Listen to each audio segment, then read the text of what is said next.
चलिए जानते हैं आज देश और दुनिया की सिलेक्टेड काम की और महत्वपूर्ण 25 बड़ी खबरों को सिर्फ 10 मिनट में। कोरोना वायरस जैसे HMPV के 8 केस मिले। महाराष्ट्र, कर्नाटक, तमिलनाडु में 2-2 केस। बंगाल, गुजरात में 1-1 मामला। केंद्र ने कहा राज्य निगरानी बढ़ा दें।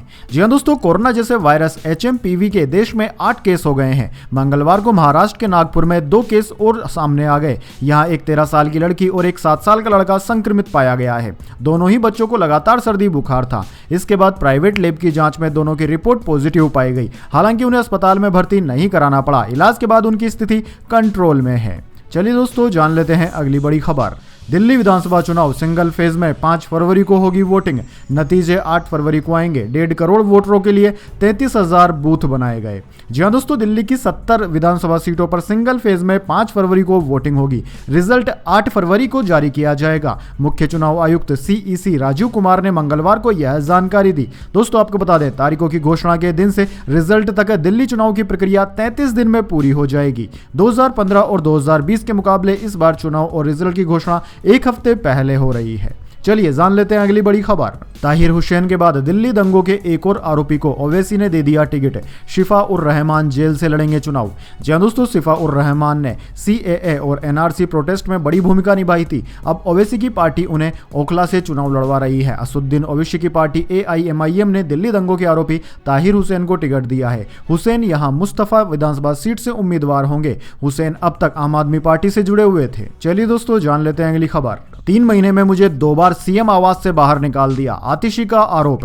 PWD की आ गई सफाई। जी हां दोस्तों, दिल्ली विधानसभा चुनाव की घोषणा के बाद आम आदमी पार्टी ने प्रेस कॉन्फ्रेंस की। CM आतिशी के साथ सौरभ भारद्वाज और संजय सिंह ने इस प्रेस कॉन्फ्रेंस को संबोधित किया। दरअसल दोस्तों, मुख्यमंत्री आतिशी ने बीजेपी पर निशाना साधते हुए कहा कि बीजेपी ने 3 महीने में 2 बार मुझसे मेरा आवास छीन लिया। आतिशी ने कहा कि अगर जरूरत पड़ी तो मैं दिल्ली वालों के घर में जाकर रहूंगी, लेकिन दिल्ली वालों के काम नहीं रुकेंगे। प्रेस कॉन्फ्रेंस को संबोधित करते हुए आतिशी ने कहा कि बीजेपी ने 3 महीने में दूसरी बार मेरा आवास मुझसे छीन लिया। बीजेपी को लगता है कि घर छीनने से, हमारे साथ गाली गलौज करने से, हमारे परिवार के साथ निचले स्तर की बातें करने से वो दिल्ली वालों के लिए काम रोक देंगे।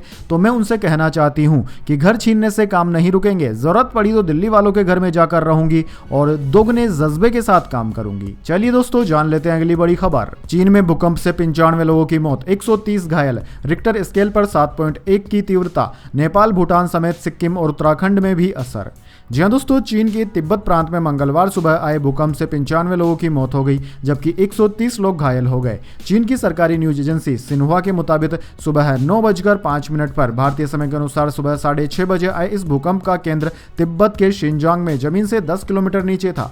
दोस्तों, भारत के नेशनल सेंटर फॉर सिस्मोलॉजी के मुताबिक रिक्टर स्केल पर इसकी तीव्रता 7.1 थी। भूकंप का असर नेपाल, भूटान सहित भारत के सिक्किम और उत्तराखंड में भी दिखाई दिया। फिलहाल भारत में इससे जान माल के नुकसान की कोई खबर नहीं है। चलिए दोस्तों, जान लेते हैं अगली खबर। नोएडा के जिम, स्विमिंग पूल और योगा सेंटर में अब रखना होगा महिला ट्रेनर, नहीं तो होगा एक्शन। जी हां दोस्तों, उत्तर प्रदेश महिला आयोग की सिफारिश पर गौतम बुद्ध नगर प्रशासन ने सभी जिम, स्विमिंग पूल और योगा सेंटर्स पर महिला ट्रेनरों को नियुक्त करना अनिवार्य कर दिया है। इसको लेकर गौतम बुद्ध नगर में खेल विभाग के द्वारा निर्देश जारी किए गए हैं। इसके साथ ही जिले में चल रहे अवैध रूप से जिम व स्विमिंग पूलों पर भी सख्त कार्यवाही करने के लिए प्रशासन ने निर्देश दे दिए हैं। दरअसल दोस्तों, गौतम बुद्ध नगर में महिलाओं की सुरक्षा और उनको रोजगार उपलब्ध कराने की दिशा में प्रशासन ने महिला आयोग की सिफारिश पर बड़ा कदम उठाया है। गौतम बुद्ध नगर खेल विभाग की तरफ से जारी किए गए निर्देश में कहा गया है कि गौतम बुद्ध नगर में सभी जिम, स्विमिंग पूल व योगा सेंटर पर महिला ट्रेनरों को नियुक्त करना अनिवार्य है। चलिए दोस्तों, जान लेते हैं अगली बड़ी खबर।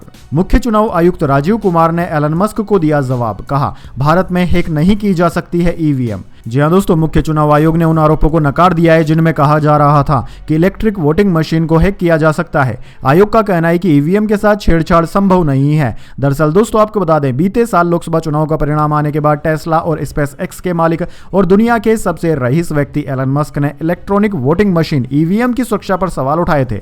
उन्होंने कहा था कि EVM को हैक किया जा सकता है। चलिए दोस्तों, जान लेते हैं अगली खबर। ट्रंप ने कनाडा को US में मिलने का दे दिया दोहरा ऑफर। कहा अमेरिका अब और सब्सिडी नहीं दे सकता। ट्रूडो ये जानते थे, इसलिए इस्तीफा दिया।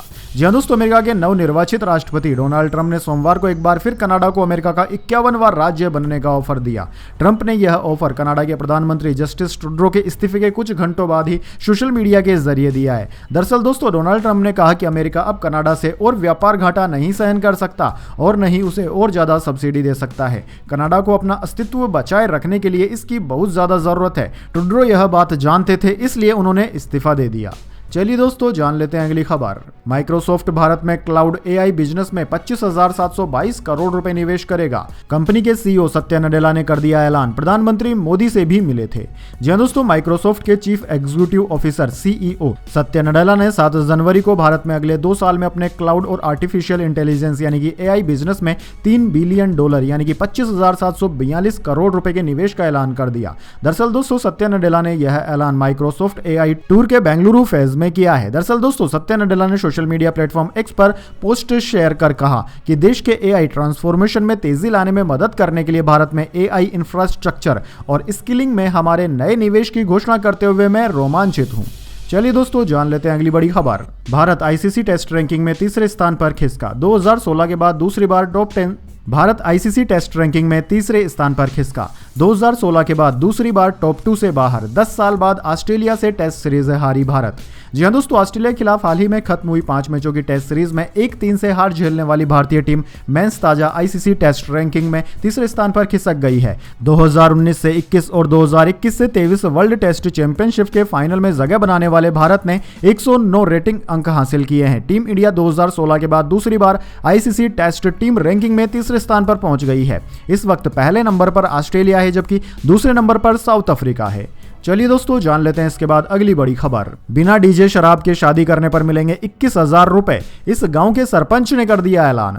जी हां दोस्तों, पंजाब के भटिंडा जिले की एक ग्राम पंचायत ने उन परिवारों को 21,000 रुपए की नगद प्रोत्साहन राशि देने की घोषणा की है जो शादी समारोह में शराब नहीं परोसेंगे और डीजे नहीं बजाएंगे। दरअसल दोस्तों, बल्लो गांव की सरपंच अमरजीत कौर ने मंगलवार को बताया कि यह फैसला ग्रामीणों को शादी समारोह में फिजूल खर्ची न करने और शराब के दुरुपयोग पर अंकुश लगाने के लिए प्रोत्साहित करने के लिए लिया गया है। वैसे दोस्तों, कमेंट करके बताइए, क्या इस तरह के फैसले सभी को लेने चाहिए? चलिए जान लेते हैं इसके बाद अगली बड़ी खबर। इस्लामिक देश इंडोनेशिया ब्रिक्स का 10वां मेंबर बना। ब्राजील ने किया ऐलान। सऊदी अरब 1 साल बाद भी शामिल नहीं। जी हां दोस्तों, दुनिया का सबसे बड़ा मुस्लिम देश इंडोनेशिया ब्रिक्स का स्थायी सदस्य बन गया है। 2025 में ब्रिक्स की अध्यक्षता करने जा रहे ब्राजील ने सोमवार को इसकी आधिकारिक घोषणा कर दी। जवाब में इंडोनेशिया सरकार ने इस फैसले का स्वागत किया है। दरअसल दोस्तों, ब्राजील ने कहा कि इंडोनेशिया को 2023 में जोहान्सबर्ग समिट में ही ब्रिक्स में शामिल होने की हरी झंडी मिल गई थी, लेकिन तत्कालीन जोको विडोडो की सरकार ने राष्ट्रपति चुनाव तक रुकने की मोहलत मांगी थी। चलिए दोस्तों, जान लेते हैं अगली खबर। असम की खदान में 34 घंटे से फंसे 9 मजदूर। सेना पहुंची। 300 फीट गहरी कोयला खदान में पानी भरा। डाइवर्स मौजूद, मोटर से निकाल रहे हैं पानी।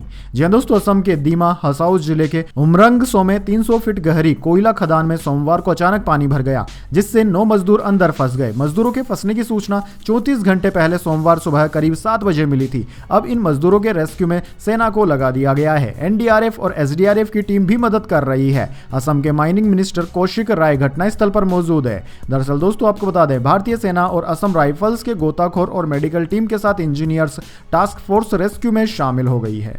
चलिए दोस्तों, जान लेते हैं अगली बड़ी खबर। सलमान खान के घर पर बुलेट प्रूफ दीवार बनाई गई। हाई रेजोल्यूशन कैमरे भी लगाए। पिछले साल अप्रैल में लॉरेंस गैंग ने फायरिंग की थी।